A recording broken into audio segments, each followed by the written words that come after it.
کہمس نے ابن بریدہ سے، انہوں نے یحییٰ بن یعمر سے روایت کی، انہوں نے کہا کہ سب سے پہلا شخص جس نے بصرہ میں تقدیر سے انکار کی بات کی معبد جہنی تھا۔ میں یعنی یحییٰ اور حمید بن عبد الرحمن حمیری حج یا عمرے کے ارادے سے نکلے۔ ہم نے آپس میں کہا کاش رسول اللہ صلی اللہ علیہ وسلم کے صحابہ میں سے کسی کے ساتھ ہماری ملاقات ہو جائے تو ہم ان سے تقدیر کے بارے میں ان آج کل کے لوگوں کی کہی ہوئی باتوں کے متعلق دریافت کر لیں۔ توفیق الہی سے ہمیں حضرت عبداللہ بن عمر بن خطاب رضی اللہ عنہما مسجد میں داخل ہوتے ہوئے مل گئے۔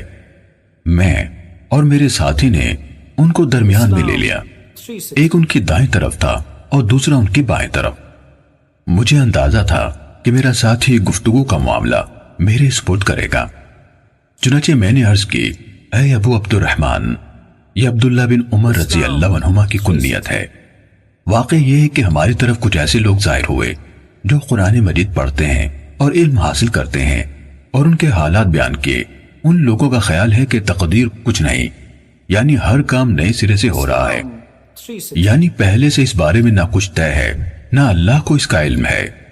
ابن عمر رضی اللہ عنہما نے فرمایا، جب تمہاری ان لوگوں سے ملاقات ہو تو انہیں بتا دینا کہ میں ان سے بری ہوں اور وہ مجھ سے بری ہیں۔ اس ذات کی قسم جس کے نام کے ساتھ عبداللہ بن عمر حلف اٹھاتا ہے، اگر ان میں سے کسی کے پاس احد پہاڑ کے برابر سونا ہو اور وہ اسے خرچ بھی کر دے تو اللہ تعالیٰ اس کی طرف سے اس کو قبول نہیں فرمائے گا یہاں تک کہ وہ تقدیر پر ایمان لے آئے۔ پھر کہا، مجھے میرے والد عمر ابن خطاب رضی اللہ عنہ نے بتایا، ایک دن ہم رسول اللہ صلی اللہ علیہ وآلہ وسلم کی خدمت میں حاضر تھے کہ اچانک ایک شخص ہمارے سامنے نمودار ہوا۔ اس کے کپڑے انتہائی سفید اور بال انتہائی سیاہ تھے۔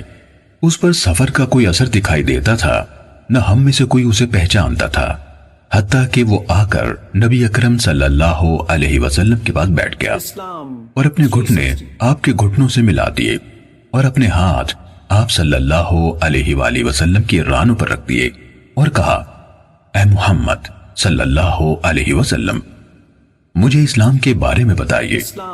رسول اللہ صلی اللہ علیہ وسلم نے فرمایا، اسلام یہ ہے کہ تم اس بات کی گواہی دو کہ اللہ تعالیٰ کے سوا کوئی عبادت کے لائق نہیں اور محمد صلی اللہ علیہ وسلم اس کے رسول ہے۔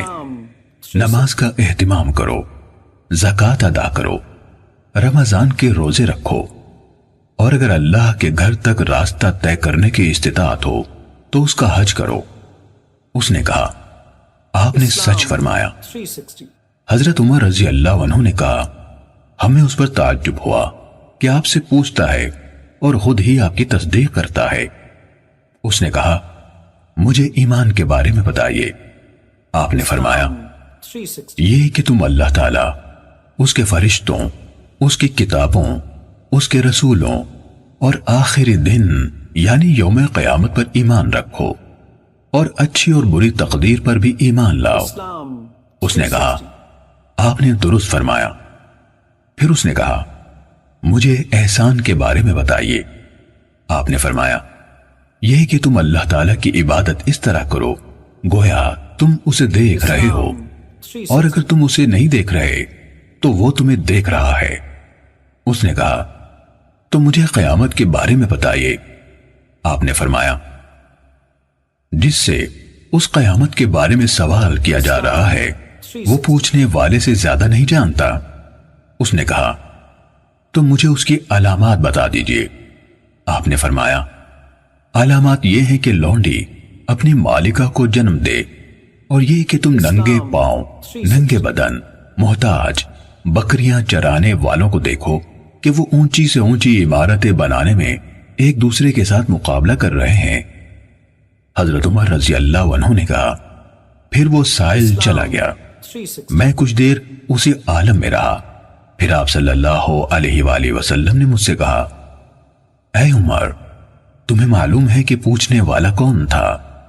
میں نے عرض کی، اللہ اور اس کا رسول زیادہ آگاہ ہے۔ آپ صلی اللہ علیہ وآلہ وسلم نے فرمایا، وہ جبرائیل تھے، تمہارے پاس آئے تھے، تمہیں تمہارا دین سکھا رہے تھے۔ صحیح مسلم حدیث نمبر 93۔